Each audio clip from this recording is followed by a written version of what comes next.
नमस्कार, बहुत स्वागत है आप सभी का। आप देख रहे हैं न्यूज 18 प्राइम। आपके साथ मैं हूं ममता तिवारी।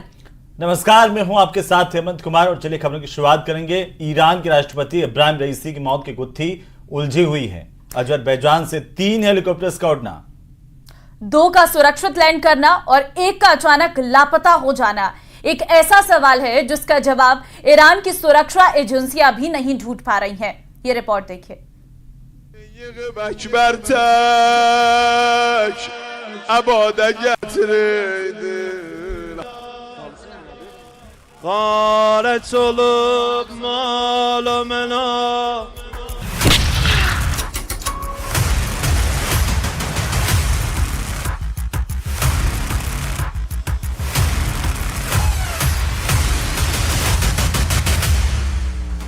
ईरान के राष्ट्रपति इब्राहिम रईसी का हेलीकॉप्टर क्रैश साजिश थी या हादसा, ये एक बड़ा सवाल बना हुआ है।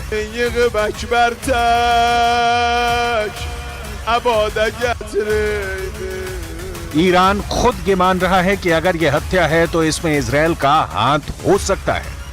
रईसी के दुर्घटनाग्रस्त हेलीकॉप्टर को ढूंढने में टर्की को सफलता मिली थी। उसके ड्रोन ने ही हीट सिग्नेचर से हादसे वाली जगह से हेलीकॉप्टर का मलबा ढूंढ निकाला था। टर्की ने ही खुलासा किया कि हेलीकॉप्टर का इमरजेंसी सिग्नलिंग सिस्टम काम नहीं कर रहा था। जिस हेलीकॉप्टर में ईरान के राष्ट्रपति सफर कर रहे थे, उसका इमरजेंसी सिग्नलिंग सिस्टम क्या अचानक बंद हुआ या पहले से ही कोई साजिश रची गई थी?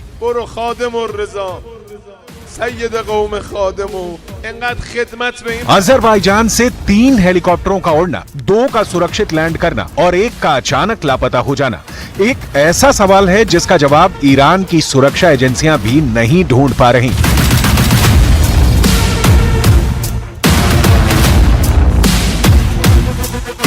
डिफेंस एक्सपर्ट का कहना है कि वीवीआईपी मूवमेंट को टॉप सीक्रेट रखा जाता है, लेकिन डैम उद्घाटन के बारे में सबको पहले से पता था। जब हेलीकॉप्टर वहां खड़े होंगे, अगर साजिश रची गई तो वहीं छेड़छाड़ की गई होगी, क्योंकि क्रैश की वजह मौसम कम टेक्निकल प्रॉब्लम ज्यादा मानी जा रही है।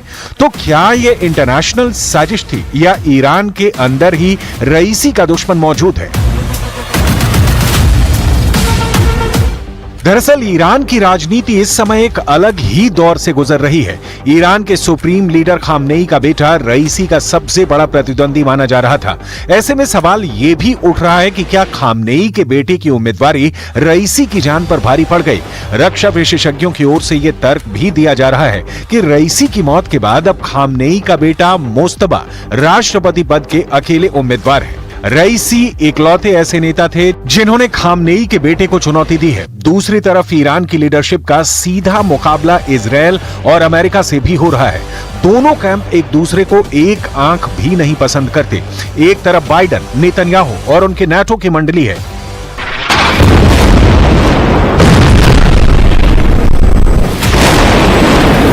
तो दूसरी तरफ हमास चीफ इस्माइल हानिया के साथ हिजबुल्लाह और ईरान की लीडरशिप खड़ी हुई है।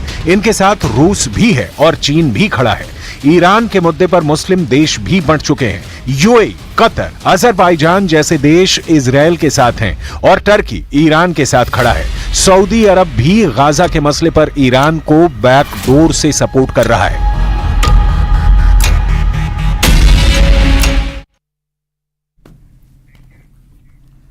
और चलिए इस बीच एक बड़ी खबर आपको देते हैं। गुजरात से गिरफ्तार आईएस आतंकियों को लेकर एक बड़ी खबर आ रही है कि आतंकियों की गिरफ्तारी के बाद बड़ा खुलासा हुआ है। इस वक्त की सबसे बड़ी खबर, 4 आतंकी गिरफ्तार किए गए। 4 में से 2 आतंकी पहले भी 8 बार भारत आ चुके हैं। ये बड़ा खुलासा हुआ है। सोने की तस्करी में शामिल आतंकी मोहम्मद फारिस ने ड्रग्स का कारोबार करने का भी खुलासा किया है। आतंकी मोहम्मद राशिदीन के खिलाफ श्रीलंका में 5 मामले दर्ज हैं। तो गिरफ्तार 4 आतंकियों ने पर्दाफाश किया है। 2 आतंकी 8 बार भारत आ चुके हैं और इनके निशाने पर कई बड़े नेता थे और ये भारत में किसी बड़े हमले को अंजाम देने वाले थे। बड़ी साजिश रची गई थी। फिलहाल इन सभी को गिरफ्तार कर लिया गया है। अब इनसे लगातार पूछताछ हो रही है और पूछताछ में ये तमाम बड़े खुलासे कर रही हैं, जिसमें इनकी तरफ से बताया गया है कि इनके जो इरादे थे वो किसी बड़े हमले को अंजाम देने के थे।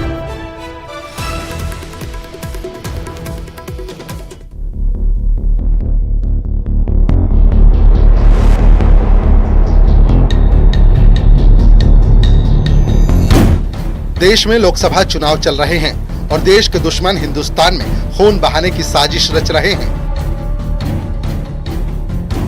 इसी बीच Gujarat anti terrorism squad ATS को बड़ी कामयाबी मिली है। अहमदाबाद एयरपोर्ट से ISIS के इन 4 आतंकियों को गिरफ्तार किया गया है। चारों की पहचान मोहम्मद नुसरत, मोहम्मद गुफरान, मोहम्मद फारिस और मोहम्मद नसदीन के तौर पर हुई है। ये चारों श्रीलंका के नागरिक बताए जा रहे हैं जो ISIS के सक्रिय सदस्य हैं। आतंकी गतिविधि को अंजाम देने के लिए ये भारत की धरती पर पहुंचे, लेकिन इससे पहले कि ये अपनी साजिश में कामयाब हो पाते, गुजरात ATS ने इन्हें धर दबोचा। सभी आतंकी श्रीलंका से पहले चेन्नई पहुंचे और उसके बाद ये अहमदाबाद आए। ये बात भी सामने आ रही है कि इन आतंकियों का हैंडलर पाकिस्तान में बैठा है। कहा जा रहा है कि ये सभी आतंकी हमले को अंजाम देने के लिए अपने हैंडलर का अगले आदेश का इंतजार कर रहे थे, जहां से इनको हथियार भी मिलने वाले थे, लेकिन इनकी साजिश मिट्टी में मिल गई। फिलहाल ATS इनके नापाक मिशन के बारे में पूछताछ कर रही है। जांच पड़ताल से साफ हो जाएगा कि आतंकियों के टारगेट पर कौन से शहर थे।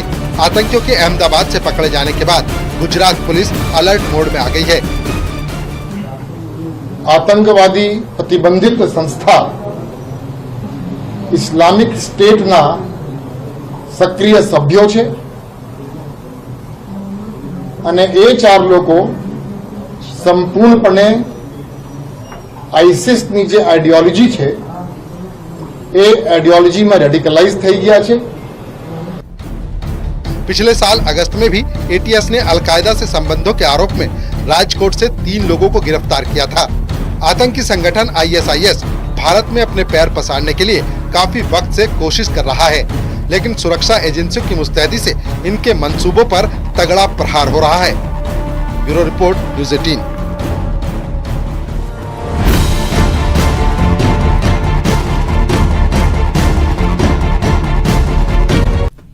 तो वहीं भजनलाल सरकार आम जनता की समस्याओं के समाधान की दिशा में अब बीजेपी कार्यालय में जनसुनवाई शुरू करेगी। आचार संहिता खत्म होने के बाद बीजेपी के प्रदेश कार्यालय में जनता दरबार लगेगा, जहां मंत्री और पार्टी के वरिष्ठ पदाधिकारी आम जनता की समस्या सुनेंगे और उनके समाधान की कोशिश करेंगे। देखिए रिपोर्ट।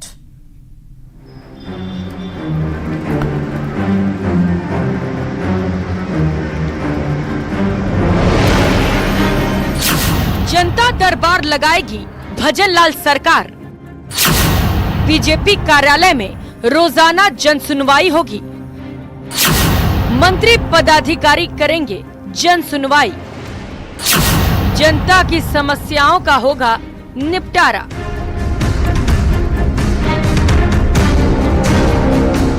बीजेपी का प्रदेश कार्यालय जल्द गुलजार होता दिखेगा। चुनावी व्यस्तता में न नेता पार्टी कार्यालय आ पा रहे हैं, न ही ज्यादातर पदाधिकारी। सब चुनावी राज्यों में पार्टी की विजय पताका फहराने में जुटे हैं। जैसे ही चुनावी नतीजे आएंगे और दिल्ली में नई सरकार शपथ लेगी, राजस्थान में भी बीजेपी के प्रदेश कार्यालय में एक नई शुरुआत होगी। आम जनता की ओर नजदीक जाने के मकसद से भजनलाल सरकार बीजेपी कार्यालय में मंत्री दरबार लगाएगी। पार्टी के पदाधिकारियों ने इसे लेकर तैयारियां शुरू कर दी हैं। सीएम भजनलाल और प्रदेशाध्यक्ष CP जोशी के बीच जन सुनवाई पर बात हो चुकी है, बस वक्त का इंतजार है। आम जनता अपने काम के लिए इधर उधर नहीं भटके और भारतीय जनता पार्टी का एक केंद्र है, यहाँ का प्रदेश का कार्यालय है। उस कार्यालय के अंदर आम जनताओं की सुनवाई हो, उनके छोटे मोटे काम हो और जनता को इधर उधर भटकना नहीं पड़े। क्योंकि माननीय मुख्यमंत्री जी का मानना है कि हमारी सरकार जनता की सरकार है और जनता का, आम लोगों का हर काम यहाँ पे होना चाहिए। बीजेपी के लिए पार्टी कार्यालय में जन सुनवाई का ये कोई नया प्रोग्राम नहीं है। 2013 से 2018 के वसुंधरा राजे के कार्यकाल के दौरान भी बीजेपी का प्रदेश कार्यालय जन सुनवाई का गवाह बना। आम जनता दूर दराज से अपने काम लेकर आती, मंत्रियों से फरियाद करती, मंत्री संबंधित महकमों के अफसरों के पास फोन करते हैं और लिखित में समस्याएं भी भेजते, मगर अधिकांश जन सुनवाइयों में तबादले के मामले आते। सरकार चाहते हुए भी आम कर्मचारियों और उनके परिजनों को राहत नहीं दे पाई। बीजेपी के प्रदेश कार्यालय में जनसुनवाई का दौर वसुंधरा राजे के दूसरे कार्यकाल के दौरान शुरू हुआ था। मंत्री आते, जनता दरबार लगाते, आम जनता की समस्याएं सुनते और फिर समाधान की कोशिश भी करते, मगर जनसुनवाई अपने अंजाम तक नहीं पहुंच पाई और वसुंधरा राजे सत्ता से बाहर हो गई। अशोक गहलोत ने भी वसुंधरा राजे के नक्शे कदम पर चलते हुए पीसीसी में जनता दरबार लगाया, मगर वहां पर भी नतीजा ढाके 3 बात निकला। अशोक गहलोत